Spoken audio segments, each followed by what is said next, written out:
Suhuze mwe mudahwema gukurikirana ibiganiro byacu, reka tubasuhuze inshuti zacu ho muri hose, reka tubasuhuze inshuti z'akadasuka.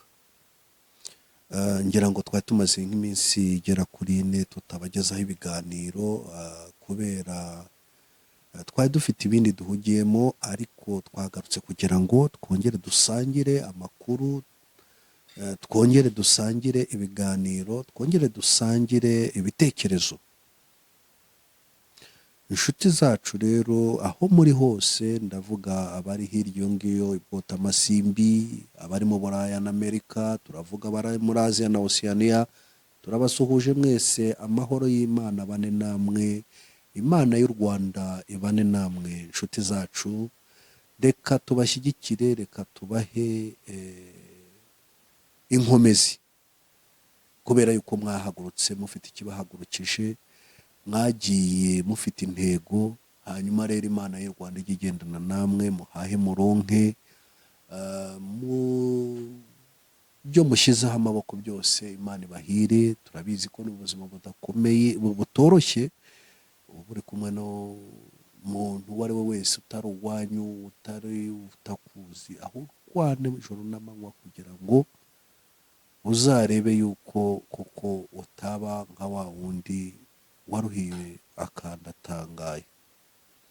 Reka dusuhuze bene wacu rero, abari hano mu gihugu, abari mu nkengero z'igihugu, abavuga ikinyarwanda cyangwa bumva ikinyarwanda aho muri hirya no hino hakurya y'imbibi z'u Rwanda, turabasuhuje.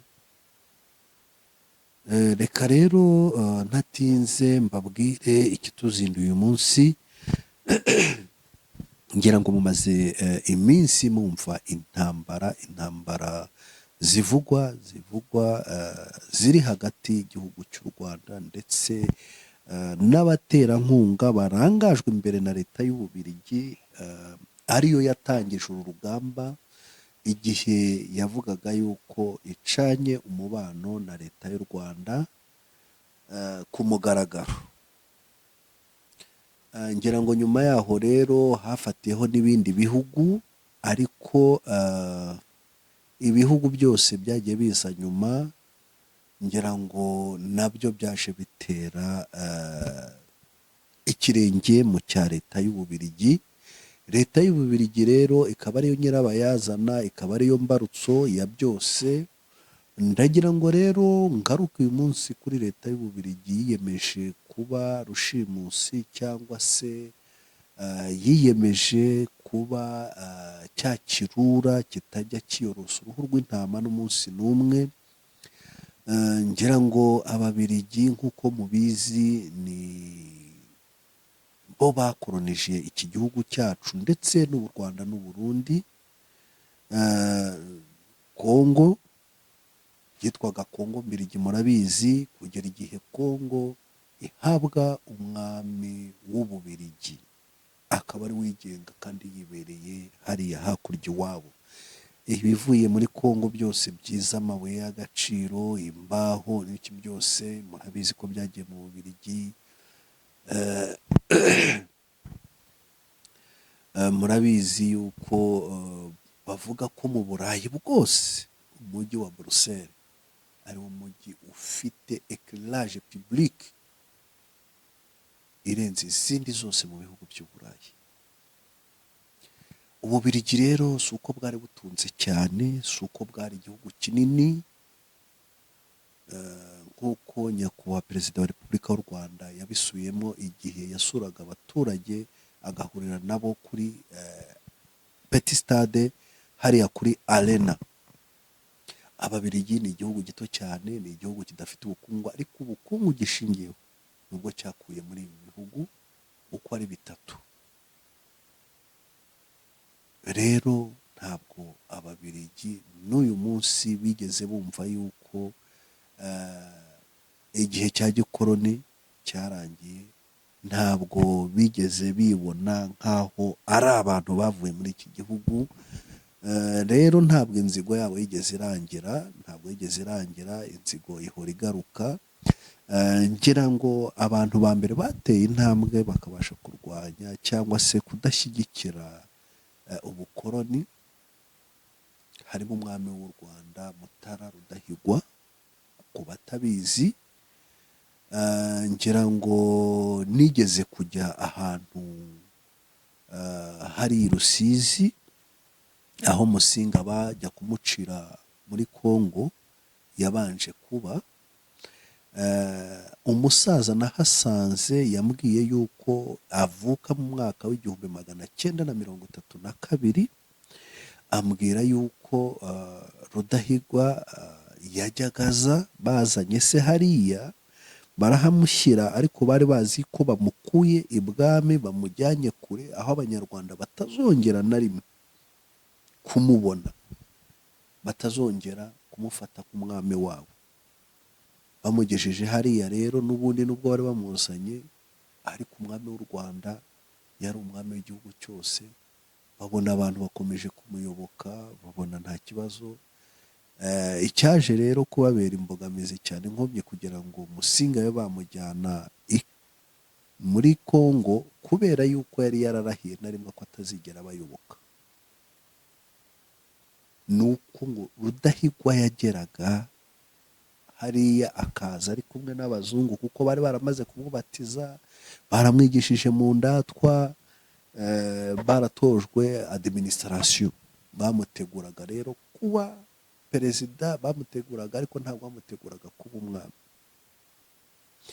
cyangwa se yaba n'umwami akaba umwami modere ugendera ku mategeko n'amabwiriza y'Ababiligi. Arabakundira, arabatizwa, ariko bamaze gucira ise bamuzanye Kamembe, ntabwo byigeze bimushimisha, kuko iyo yazaga mu kazi igihe icyo ari cyo cyose azanye n'abazungu, abazungu baramuzigazigaga bakamubuza ko ajya gusuhuza umubyeyi. Ibyo bintu rero ntabwo byigeze bimuha amahoro, ntabwo byigeze bimutuma na rimwe atezuka cyangwa se abasha kumenya ububi bw'Ababiligi. Ntabwo byaciriye aho ngaho rero. Murabizi, abantu babizi neza, umuntu witwa Mutara Rudahigwa niwe waciye ikintu bitaga ubuhake mu Banyarwanda. Aravuga ati umugaragu nagabane na shebuja. Nimba umuntu umuragiriye inka 50 natware 25, tware 25, kuko niwe wazoroye. Abantu ba mbere babanje kwanga umwami Mutara Rudahigwa ni abatware be, kubera yuko yarabanyagishije. Ibyo bintu rero byagaragaye muri wese ko umwami Mutara Rudahigwa yari afite muri we ikintu cyo kuvuga ngo nta karengane umunyarwanda areshya n'undi. Icyo kintu rero Ababiligi bamaze kukimusomamo, kuko politike yabo yari divize pour régner. Ni ukuvuga ngo ducemo abanyarwanda, ducemo ibice bibiri, kugira ngo babashe guteranya abantu, noneho babwereke bamwe ko babashyigikiye, hanyuma bica abandi, babirukane, babanyage, bagere. Ntabwo icyo kintu cyabashimishije. Ngira ngo rero murabizi, yigeze kujya muri Loni agiye kurekarama independence. Ibyo bintu ntabwo byigeze bibashimisha. Niyo mpamvu rero bamutumiye Bujumbura, aragenda, bamukubita urushinge, baramurangiza, bagarura umurambo mu gihugu. Umugogo we bawugarura mu Rwanda, ariko yamaze gucedeka. Iyo nkuru mbitaha mu Banyarwanda, Abanyarwanda barasuhererwa, ariko nta kintu bari bamaze gukora, kuko Ababiligi iyo habera akaga, babera batindi, barabanje bafata abana b'abatware, baba aribo bajyana mu ndatwa, barabigisha. Ntibagisha abana ba rubanda, bigishije mu mashuri. Abantu babanje mu mashuri y'indatwa n'abana b'abatware. Bamaze kurangiza, bamaze kwiga, batangiye kubona imirimo n'ibiki, bafata noneho rubanda, barabajyana, barabwira bati namwe nimwige, dore mwaratotejwe. Hanyuma ba bandi bagiye rero bavuyemo mu ndatwa bagiye kuyobora, Ababiligi batangiye kubabwira bati ntimureba bariya n'abana b'abatware n'abandi b'abakoronije, nimwige vuba, namwe mugende mujye kuva ku bukorone, namwe mwiganzure bariya abantu, dore igihe babayoboye. nguko uko amacakubiri bayazamuye, hanyuma bakize gutya barabigishije, bafasha abana bo mu bahinzi, bafasha abana baragira aho nguko uko rero bakereye ikintu bita parimehutu. Parimehutu iravuka bati parimehutu igomba, gahutu yaratsinzwe, yararyamiwe, gatutsi yarayiryamiye, dore nguko ishyano ryacitse umurizo, nguko uko amubirigi yaje. Abatutsi barirukanwe, inka zabo zirariwe, barasenyewe, bihagarikiwe n'ababirigi.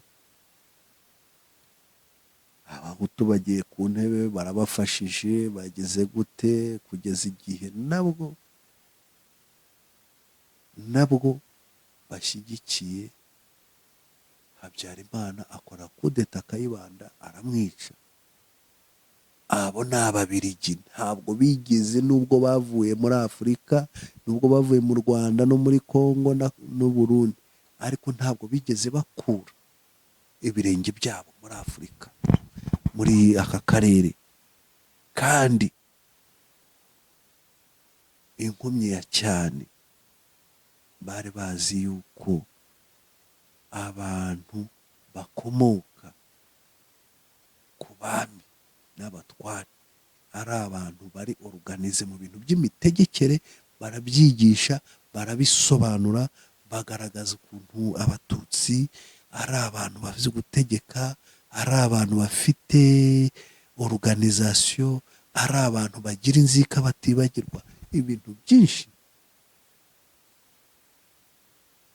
So uyu munsi rero noneho nagira ngo nse nkaho mbinjirira mu kiganiro cy'uyu munsi, ngira ngo murabibona. Ejo bundi nyakubahwa perezida wa repubulika yaravuze ati ubu noneho igihe kirageze, umubano udahari twe kubeshyana ngo umubano urahari kandi ntawe uhari. Ntabwo umuntu wavuga ngo mufitanye umubano, umuntu w'inshuti ari we wa mbere wabanza kugusabira ibihano. Ese ibihano badusabira ni iby'iki? Ni uko twirwanaho? Ibihano badusabira ni uko tubasha kwihagararaho? Ntabwo rero umubirigi yigeze ashimishwa n'uko umunyarwanda wahunze birukanye muri 59, ntabwo bongeye bashimishwa n'uko yagarutse mu gihugu akongera akaba yafata ubutegetsi, akaba yategeka. Ntabwo bashimishijwe n'uko umwana w'impunzi bahungishije akajya i Buganda agakurira mu nkambi, agaruka akongera agategeka igihugu. Ni nk'intsinzwe kuri bo, ni igihombo. Niyo mpamvu rero batigeze bava inyuma y'interahamwe, niyo mpamvu batigeze barekura na rimwe kugira ngo bakure ibirenge muri Kongo, kuko ariho interahamwe zari zimaze kwambukira. Bakomeje kubaha imbunda, bakomeje kubaha imyitozo, bakomeje ibitero ibyo ari byo byose byagiye bibaho mu Rwanda. Iyo ukurikiranye usanga Ubufaransa, Ububirigi bagiye bageramo ikiganza, cyane cyane Ububirigi. Ukibaza ngo rero birashyira he, biracura iki? Ngira ngo nyakubahwa perezida wa repubulika yaravuze ati nimufunge mukanda, mufunga mukanda. Ariko nanone twe gukina n'abantu baduhamba tureba. Abantu baraduhamba tureba, baradutabiraho, baratugambanira. Niturangiza tujye hariya ngo dufite umubano na diplomasi, umunsi ku munsi tubibona. Icyo kintu rero cyabaye inkomyi, noneho biba ngombwa ko u Rwanda ruca umubano ku mugaragaro. Hanyuma rero tukibaza, uyu munsi hari abanyarwanda bari iyo ngiyo mu Bubiligi, hari abari hirya no hino, ariko bati byacitse byadogereye. Umubiligi arahejwe mu Rwanda, Umubiligi ntabwo agifite ijambo mu Rwanda. Bacitse ururondogoro, baravuga baratabaza bati u Rwanda nimba ruciye umubano n'Ububiligi abantu bagiye kwicwa n'inzara. Ariko twakibaza ngo nimba abantu kugira ngo bicwe n'inkota ntibakwicwa n'inzara, ese inzara yakwica abantu bahumeka bafite amahoro? Iyo abantu bafite amahoro baratekereza bakajya guhaha n'ahandi. Uyu munsi dufite abakongomani bari mu Rwanda baje guhaha, dufite abagande. Kuki abanyarwanda batahahira i Bugande? Kuki abanyarwanda batahahira muri Kenya ngo babeho ariko bagira iwabo? Be gupfa buri myaka 30, iyo myaka 30 kushize abanyarwanda barapfa. Jenoside irabaye yisha abanyarwanda, abantu barapfa barashira. Ababiligi barebera bari bahari, ababaga muri hoteli de Mille Collines murabizi, nta n'umwe watabaye, barahunze bayisigira Rusesabagina. Nawe acura abantu bufuni na buhoro. Mucya mubyumva ukuntu abantu bazaga hariya bazaga bya bindi avuga ngo ni hero of Mille Collines, ukuntu yabakaga amafaranga, ukuntu abantu biguraga. So none ikibazo kiri hehe nimba u Rwanda rwahisemo kwihagararaho rukanga gufatirwaho inkota n'Ababiligi? Ese abo twita ngo ni Abanyarwanda, abo bita ngo ni abawupuza bari aho mu Bubiligi n'ahandi, ko bacitse urubirondogoro, abo bari mu Bufaransa, bari mu bihugu by'i Burayi, bavuga ngo u Rwanda rurapfuye, Abanyarwanda barashize. Ese ubu ngubu Abanyarwanda nibwo bakwiye kugira ubwoba bwo gupfa? Turavuga izo nterahamwe zashyigikiye ubwicanyi, n'ubu zigishyigikiye ubwicanyi, n'ubu ziri aho ngaho zirungarunga hirya hino zumva yuko Umubiligi azongera akaza agafata mu ijosi zikaza gusogota. Tubishyigikire, dushyigikire ko Abanyarwanda yongera gupfa, dushyigikire ko amaraso yongera gutemba, dushyigikire ko ibyo twabonye twongera kubibonesha amaso, dushyigikire ko intambara twabayemo, ubutotezwa twabayemo twongera kubiraga abana bacu, cyangwa duhaguruke tuvuge ngo turabyanze? Umubiligi nataduha inkunga ye azaza kwitwishyuza. Umubiligi mwumvishe ko yavuze ati ibyo u Rwanda rwakoze nanjye ndarukoze. Baciye umubano nabo baravuze bati abadiplomate babo baraza, ariko uhagarariye inyungu z'Ububiligi z'u Rwanda mu Bubiligi agomba kujya kwitaba, akitaba minisitiri w'ububanyi n'amahanga, minisiteri y'ububanyi n'amahanga y'Ububiligi, kugira ngo ujye gutanga ibisobanuro by'impamvu u Rwanda rwafashe umwanzuro wo gutandukana n'abari. U Rwanda ruravuga ruti aho kugira ngo ugirane umubano n'umuntu uguhema birakaruye, aho kugira ngo ugirane umubano n'umuntu ubizi ko akubeshya biragutwaye ko wawihorera. Banyarwanda, Banyarwandakazi, inshuti z'ibiganiro dutambutsa, twagira ngo tubabwire n'iki kiri inyuma, n'iki gihishe ibi ngibi byose mubona. Ese Umubiligi mwibwiye yuko kubafasha ibihano uyu munsi ari ibintu bitangaje ku Banyarwanda? Oya, Umubiligi nta gihe na rimwe guhera Jenoside yarangira, nta gihe yigeze akura ijisho, ntabwo yigeze areka kugenda runono agambiriye gusenya iki gihugu, agambiriye kwambura ubutegetsi abo bita ngo ni abavantara, bacengeza aya matwara yabo ya divisionism, bavuga yuko ubutegetsi buriho ari ubutegetsi bw'abahamitike baje kumara abambantu. Biravugwa muri izi nyangabirama zirahari, mwumve abantu bari iyo ngiyo mu mahanga bita bakazigaba, bati Kagame yaje kumara ababantu amaze kwica 30,000,000. Izo 30,000,000 zapfuye zashyinguwe he? Mukagira Imana mwe ko Abanyarwanda bajya bishya. so nagira ngo rero mbabwire yuko tuzajya tugumya tubasesengurira tubabwira nakagaruka